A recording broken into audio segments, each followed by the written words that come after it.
Hi friends, welcome back to our channel.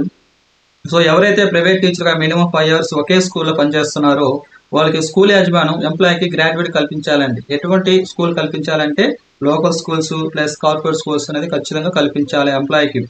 Private స్కూల్లో ఒక విషయం చెప్తానండి. సో ప్రైవేట్ స్కూల్లో పనిచేసే టీచర్స్ చాలా వరకు వాళ్ళు సాఫ్ట్గానే ఉంటారు. అంటే ఆ, మన పని మన సబ్జెక్టు అనే విధంగా కోణంలో ఉంటారు. కానీ అక్కడ స్కూల్ యాజమాన్యం అడిగే యొక్క ధైర్యం వాళ్ళు సాహసం చేయరండి. సో దాన్ని వాళ్ళు అలుసుగా తీసుకుంటారు.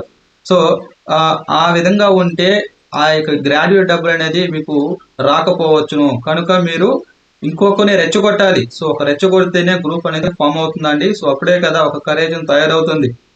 సో ఎవరైతే ఈ వీడియోని చూస్తున్నారో లైక్ అండ్ షేర్ చేసి సబ్స్క్రైబ్ చేయండి. సో యాక్చువల్గా ఈ గ్రాడ్యుయేట్ కేసు అనేది చాలా సంవత్సరాలుగా పెండింగ్లో ఉండిందండి. సో రీసెంట్గా అంటే 2 days ముందుగానే కోర్టు అనేది ఈ కేసుకి క్లియరెన్స్ ఇచ్చేసింది. అంటే ఒక ఎంప్లాయీ ఒక స్కూల్లో 5 years వర్క్ చేస్తే ఖచ్చితంగా వాళ్ళకి గ్రాడ్యుయేట్ కల్పించాలి అని కోర్టు స్కూల్ యాజమానికి డిమాండ్ చేసింది అనమాట. ఒకవేళ స్కూల్ యాజమాన్యం గ్రాడ్యుయేట్ ఇవ్వలేదు అనుకుందాం, అప్పుడు ఎంప్లాయీ డైరెక్ట్గా లేబర్ కోర్టులో లేదా మీ ఏరియాలో ఉండే పోలీస్ స్టేషన్లో కంప్లైంట్ చేయవచ్చండి. సో ఖచ్చితంగా మీ యొక్క ప్రాబ్లం వాళ్ళు యాక్సెప్ట్ చేస్తారు. స్కూల్ వాళ్ళు ఎందుకు చెప్తున్నట్టు ఈ మాట, నేను స్కూల్ వాళ్ళు లక్షలుగా ఫీజులు వసూలు చేసుకుంటున్నారు. అది ఎవరు కష్టార్జితం?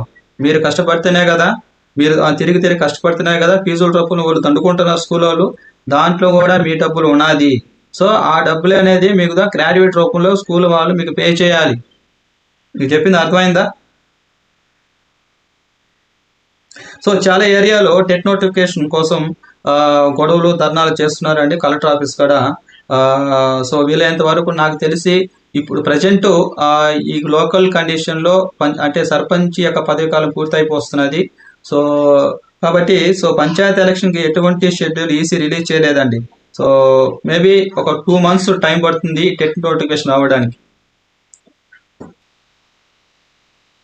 సో ఈ వీడియో మీకు నచ్చితే లైక్ అండ్ షేర్ చేసి సబ్స్క్రైబ్ చేయండి. థ్యాంక్ యూ అండి.